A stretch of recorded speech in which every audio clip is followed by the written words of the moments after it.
예, 해마다 이제 뭐 11월 되면 저는 이제 짐 싸서 기도원에 올라가거든요. 예, 그 이유가 뭐냐면 다음 연도 이제 목회 계획을 짜야 돼 갖고 작년에는 이제 교회가 이렇게 합병을 하고 이제 하나가 되는 과정에서 9월에 미리 이제 그것을 이제 준비해서 그럴 시간이 좀 없었지만 이제 해마다 이제 갑니다. 이제 가서 좀 막막하죠. 뭐 거의 뭐 비슷한 이제 스케줄로 이렇게 돌아가죠. 루틴으로 이렇게 돌아가긴 하지만 그래도 내년에 어떻게 어떤 마음으로 특별히 우리 교회가 사역을 해야 되는지 이제 하나님한테 여쭤보고 또 함께 묶을 수 있는 또 말씀들을 찾고 막 이런 시간을 갖게 되거든요. 근데 이제 신기한 거는 그렇게 기도를 하고 말씀도 붙잡고 이제 내려와서 계획을 이렇게 짜기도 하고 이제 그에 살면 그대로 된 적이 거의 없었어요. 신기하죠? 근데 그런 건 있었어요. 올해는 뭐 어떤 뭐 연합하는 일에 힘써야겠다. 아니면 올해는 좀 뭐 다음 세대를 위해서 더 힘써야겠다. 이런 전체적인 그림을 이렇게 좀 어느 정도 만족은 꽤 있었었는데 뭐 거기에 대해서 계획을 짜고 그 계획대로 뭔가를 풀어내고 이래서 맞아본 일이 거의 없었습니다. 이제 저는 뭐 계획을 촘촘히 짜는 스타일도 아니고 그리고 또 계획에 굉장히 또 뭐 큰 성의를 가지고 하는 사람도 아니지만 그래도 사람이라는 게 뭔가 이제 그림이 있어야 되잖아요. 그런데 그게 거의 아무리 촘촘히 자세히 그리고 정확하게 한다고 하더라도 제대로 맞아떨어지는 게 없더라고요. 왜 그런지 한번 생각을 해보면 일단 사람이라는 게 가장 큰 변수잖아요. 교회가 성도들이 만약에 100명 있으면 100개의 변수가 있는 거고 1000명 있으면 1000개의 변수가 있는 겁니다. 물론 이제 그것을 이제 이끌어가고 또 그것을 앞으로 리더십을 가지고 나가는 것이 이제 중요하긴 하지만 그래도 그 변수에서 나타나는 여러 가지 현상들 사실 그거를 다 이해하고 또 예측하기가 거의 불가능해요. 뿐만 아니라 두 번째는 이 사회가 올해 어떻게 내년에 돌아갈지를 어떻게 알겠습니까? 여러분 올해 이렇게 우리가 대통령 뽑을 줄 아셨어요? 몰랐잖아요. 예. 그러니까 뭐 당장 코앞의 일도 모르는데 내년을 우리가 어떻게 준비한다? 네, 사실은 교회가 특별히 이제 트럼프 지금 오고 나서 미국 교회도 지금 되게 힘든 걸로 제가 알고 있거든요. 뭐 우리인데 이것뿐만 아니라 코로나도 겪었죠. 그런 시간을 겪을 줄 누가 알았습니까? 그리고 그 시간 안에서 여러분 아시는 것처럼 제일 타격을 받은 게 교육부, 다음 세대의 이 교육인데 이렇게 될 줄 누가 생각을 했어요. 물론 이제 큰 그림에서 전조는 좀 어느 정도 있기는 했었지만 그래도 우리는 상상도 못한 일들이 또 벌어지잖아요. 그리고 이제 제일 중요한 변수는 하나님이시죠. 하나님은 상수지만 우리가 그 하나님의 마음과 하나님의 뜻을 제대로 헤아리지 못하면 그리고 하나님의 기준에 우리가 부합하지 못하면 우리의 삶 속에서 이제 변화와 어쩔 수 없는 여러 가지의 소용돌이가 찾아오기 때문에 사실 그것을 잘 준비해서 맞춰서 이건 정말 쉬운 게 아니라는. 그래서 제가 그 다음부터는 이제 마음을 고쳐먹은 게 하나님의 뜻을 먼저 구하고 그 뜻대로 이제 하루하루 한 주 한 주를 이제 걸어가는 그런 느낌이에요. 이제는 그렇게 10년이 되니까 이제 바뀌었거든요. 제가 왜 이 말씀을 드리냐면 오늘 본문의 얘기가 바로 계획을 촘촘히 짜고 굉장히 여러 가지로 수고를 한 다윗이 완전히 망신을 당하고 큰 낭패를 당한 이야기이기 때문입니다. 이 얘기는 어떻게 이어지느냐? 회의로부터 이루어지게 되는데요. 오늘 이렇게 이야기를 하고 있습니다. 우리 함께 3절의 말씀을 같이 한번 읽어보도록 하겠습니다. 시작. 우리가 우리 하나님의 궤를 우리에게로 옮겨오자. 사울 때에는 우리가 궤 앞에서 묻지 아니하였느니라 하매. 이게 어떤 거냐면은 하나님의 궤, 언약궤를 우리에게 가져오자 이렇게 얘기를 하고 있습니다. 언약궤가 여러분 뭔지 아시죠? 바로 시내산에서 모세가 만들고 그 안에다가 하나님의 십계명을 담아놓은 그 언약궤를 뜻합니다. 근데 그 언약궤는 원래 성막, 하나님의 텐트에 있어야 되죠. 근데 성막에 없고 이상한 데 있었던 이유가 무엇이냐면은 바로 이 언약궤가 엘리 제사장 때, 그러니까 사무엘 시절이죠. 엘리 제사장 때 블레셋에게 뺏겨서 유랑을 하다가 결국 이제 기럇 여아림이라는 곳에 머물러 있었기 때문이었습니다. 신기한 것은 그럼 언약궤를 가지고 들어왔어야 됐음에도 불구하고 사울은 이걸 그냥 내버려둬요. 왜 내버려뒀었을까 한번 생각했었을 때 사울 정권 자체가 사실은 언약궤보다는 더 굉장히 중요하고 자기에게는 결정적인 인물이 있었으니 사무엘이었습니다. 그러니까 이 사울은 언약궤에 가서 예배하고 언약궤 앞에서 하나님의 뜻을 물을 필요가 없었던 게 무슨 뜻이 있고 또 어떤 계획이 있으면은 사무엘과 상의를 하거나 사무엘에게 물어보면 됐었거든요.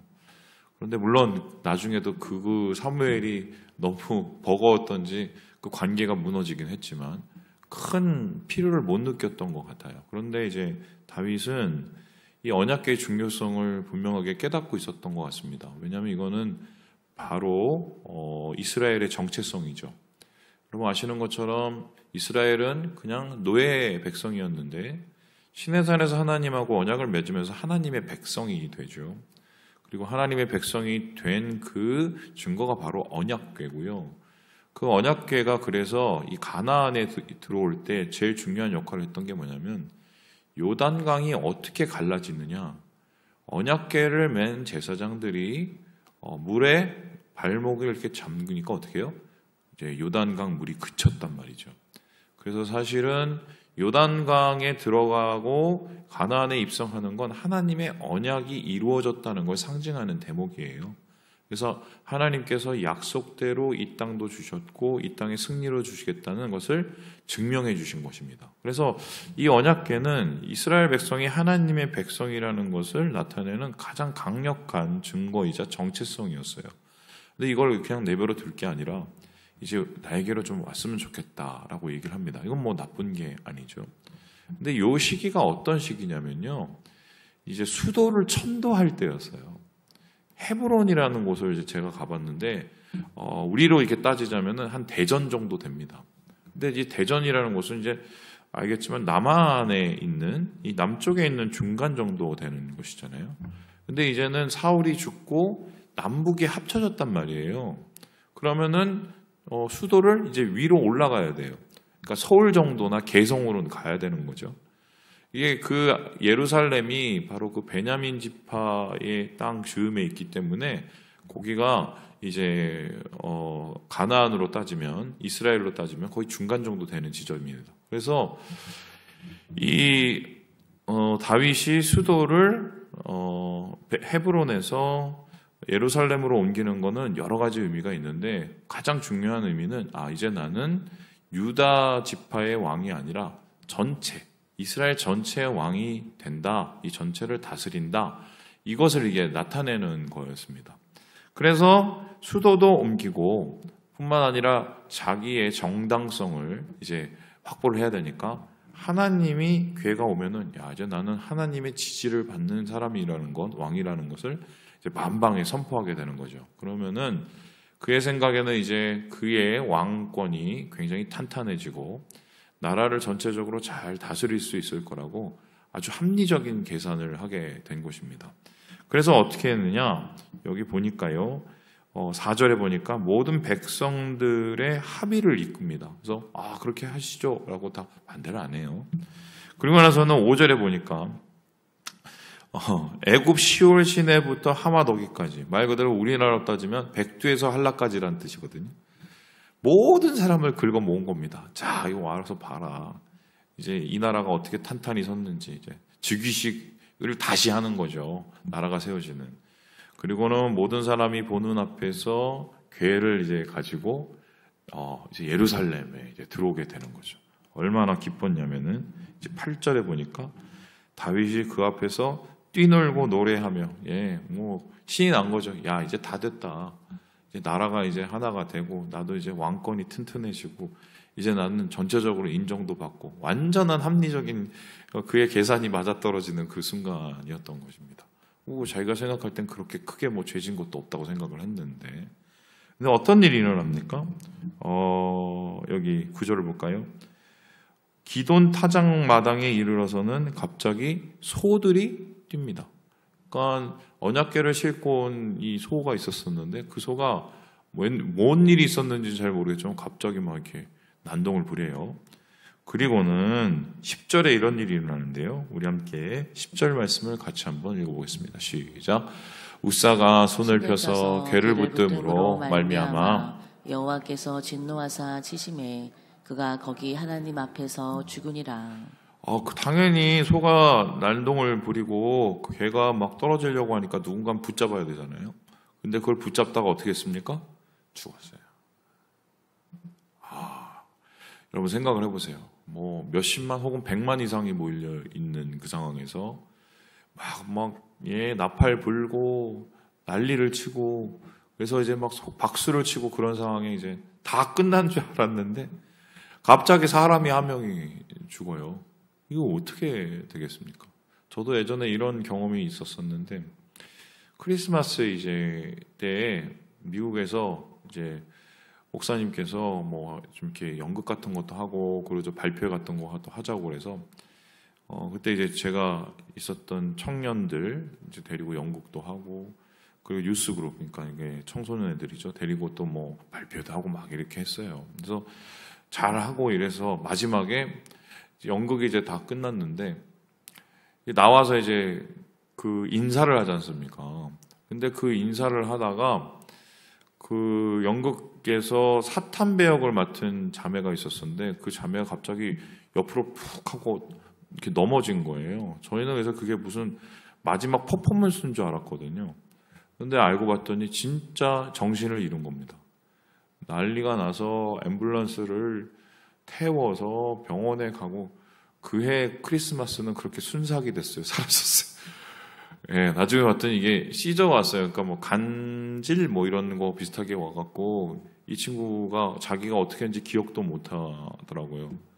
뭐 그런 것도 어떻게 보면은 정말 뭐 제 기억에 아주 지금 생각해보면 황당한데 몇십만 혹은 국민들이 다 보는 앞에서 사람이 눈앞에서 다 죽었으니 뭐 이거는 뭐 말할 수 없는 엄청난 큰 타격이 아니겠습니까? 그럼 이제 이때부터는 사람들이 어떻게 하는가요? 수군거리겠죠. 야, 저 뭐 하나님께서 싫어하시나 봐. 이거 뭐 나라가 이상한 거 아니야? 저 다윗 왕 먼저 문제 있는 거 아니야? 뭐 이런 뭐 수군댐이 시작되겠고 다윗 자체도 충격을 받아서 이날 이후로 어떻게 되냐면은 12절에 이런 얘기가 나옵니다. 우리 같이 한번 읽어볼까요? 시작. 그날에 다윗이 하나님을 두려워하여 이르되 내가 어떻게 하나님의 궤를 내 곳으로 오게 하리요 하고 큰 두려움이 오게 됩니다. 이게 하나님을 향한 두려움, 경외심이 아니라요. 야, 이제 아무것도 못 하겠네. 이런 생각이 오게 되는 거죠. 그에게 있어서는 어떻게 보면 왕이 되고 나서 가장 큰 최초의 실패를 한 격입니다. 그래서 이게 어떻게 보면 그의 정권에 굉장히 큰 타격을 줄 수 있는 그런 상황이 지금 눈앞에서 벌어졌다. 이렇게 얘기할 수가 있습니다. 자, 그렇다면 이제 질문이죠. 왜 이런 일이 일어났을까? 다윗이 계획을 잘못해서 그랬을까? 물론 다윗의 계획에는 문제가 있었습니다. 뭐가 문제가 있었었냐? 궤에 옮기는, 언약궤에 옮기는 방법이 잘못되었기 때문입니다. 언약궤는 어떻게 옮겨야 되냐면은 하나님께서 레위 사람들이 양쪽에 장대를 크게 메어서 4명이 그것을 직접 메게 되었습니다. 그리고 언약궤를 멜 때에도 어떻게 보면은 사람은 절대로 그 궤를 어떻게 해요? 손에 닿거나 접촉하지 못하도록 하셨어요. 한마디로 하나님에 대한 경외 그리고 거룩함을 나타내는 방법이었습니다. 그런데 이런 것들에 대한 지식이 부족했죠. 왜냐하면 오랫동안 언약궤를 가까이 한 적이 없었기 때문입니다. 그래서 자기 생각에는 제일 좋은, 요즘으로 따지면 벤츠에다 태우고 오면 된다고 생각을 했는데 그게 성경적이지가 못했다는 거죠. 그래서 그러한 계획에 이러한 차질이 있었기 때문에 하나님께서는 그 방법을 좋게 여기지 않으시고 그 길을 이렇게 막으셨다, 이렇게 생각하시는 분도 있습니다. 그래서 학자들 중에서 이런 그룹들은 어느 정도 인정을 받고 있고, 또 다윗이 철저하게 제대로 하나님 앞에서 준비되지 못하는 것을 또 꼬집는 경우도 굉장히 있어요. 그런데 저는 솔직히 예전에 이 설교를 한 2번 했는데 보면 볼수록 그건 아닌 것 같습니다. 물론 그게 잘못된 건 맞아요.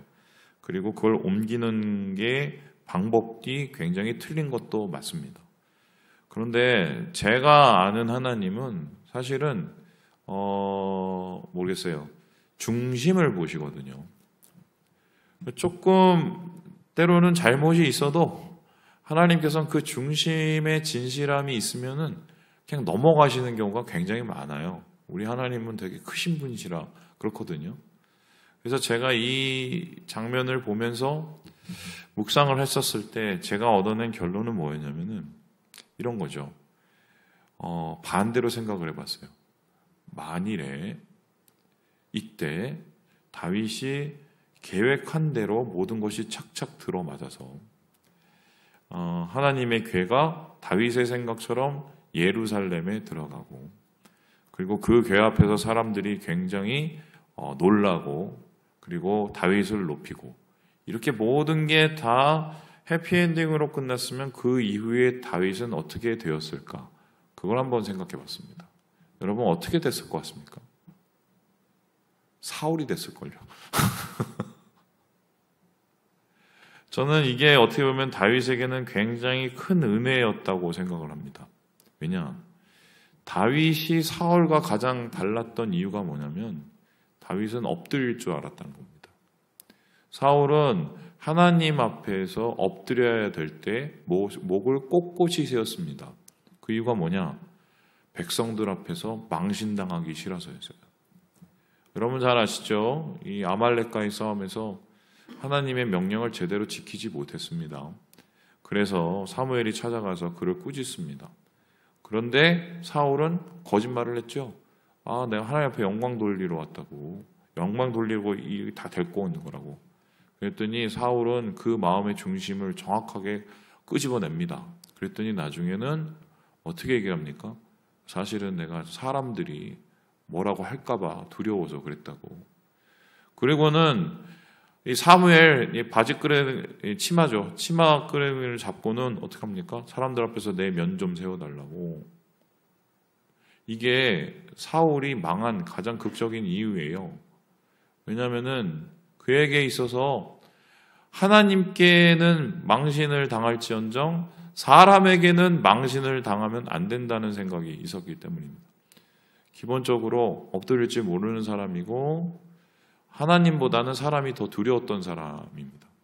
그런데 다윗이 오늘 이러한 경험을 통해서 느꼈던 건 뭐냐면은 사람이 해도 다 해도 안 되는 게 분명히 있다는 걸 깨달았을 거예요.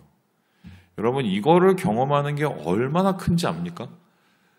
내 인생에 내가 열심히 다 하고 모든 걸 다 노력해도 안 되는 게 있다는 것을, 그것을 경험하는 것만큼 영적으로 성장할 수 있는 건 없어요. 지금 다윗은 바로 자기의 정권 초기에 되게 중요한 걸 배웠습니다. 내가 정말 완벽히 준비를 해도 안 되는 게 있구나. 그걸 이제 배운 거고요. 자신의 한계요. 두 번째, 이 사람은 또 뭘 배웠었을까요? 하나님께서는 나의 가장 깊은 심장 내부도 보고 계시는구나. 왜냐하면은 다윗의 마음에 욕심이 있었거든요. 다윗은 자기의 계획대로 모든 것이 맞아떨어져서 빨리 이스라엘 전체를 총괄하는 왕이 되고 싶었고, 그리고 빨리 인정받고 싶었고, 빨리 모든 것을 해결하고 싶었어요. 그게 자기도 좋고 백성들에게도 좋고 나라에게도 좋고 하나님에게도 좋다고 생각했던 겁니다. 전체적인 그림을 봐선 틀린 건 하나도 없어요. 그런데 여기는 아주 결정적인 실수가 있었습니다. 뭡니까? 하나님께 묻지를 않았어요. 우리가 아무리 좋은 일을 해도 그게 하나님의 뜻인지 아닌지를 먼저 구하는 게 굉장히 중요합니다. 왜냐하면은 로드십, 하나님의 주권이거든요. 우리가 하나님을 주님이라고 부르는 이유는 하나님이 원하시는 삶을 사는 게 우리의 바로 가장 중요한 인생의 목표이기 때문입니다. 그래서 때로는 하나님께서는 좀 기다리라고 하십니다. 때로는 하나님께서는 좀 돌아가라고 하세요. 때로는 하나님께서는 잠시 멈추라고 하십니다. 우리는 그걸 다 이해할 수 없어요. 근데 지나고 보면 그게 가장 좋은 방법이었다는 걸 알게 됩니다. 바로 하나님의 주권이 우리의 삶을 다스리는 것인데 다윗은 이게 없었어요. 그래서 만일에 이 사람의 생각대로 자기의 생각과 자기의 판단과 자기의 주권대로 이 모든 것이 다 이루어졌다. 그러면 그 다음엔 어떻게 되느냐? 하나님은 바로 다윗을 따라다니는 사람 정도가 됐을 겁니다. 다윗을 이끌고 가는 분이 아니라 다윗을 따라다니는 존재. 우리는 서포터를 원하는 게 아니라 가이드를 원하는 거죠. 하나님은 우리의 가이드지 서포터가 아니에요. 뒤에서 도우시는 분이 아니라 우리를 이끌고 가시는 분이에요. 이런 쓰라린 경험을 통해서 다윗은 그걸 배우고 어떻게 보면은 그의 인생 가운데 어떻게 정치를 하고 어떻게 나라를 이끌어가야 될지를 정확하게 깨닫게 된 거죠. 말씀을 마칩니다. 우리 사랑하는 여러분, 하나님께 물어야 됩니다. 하나님이 주인이기 때문이고 하나님이 우리의 가이드시기 때문이다. 기억하시고 오늘 하루 주님의 주권 가운데 하루를 승리하시며 살아내시는 우리 모두가 되시기를 주님의 이름으로 축원합니다.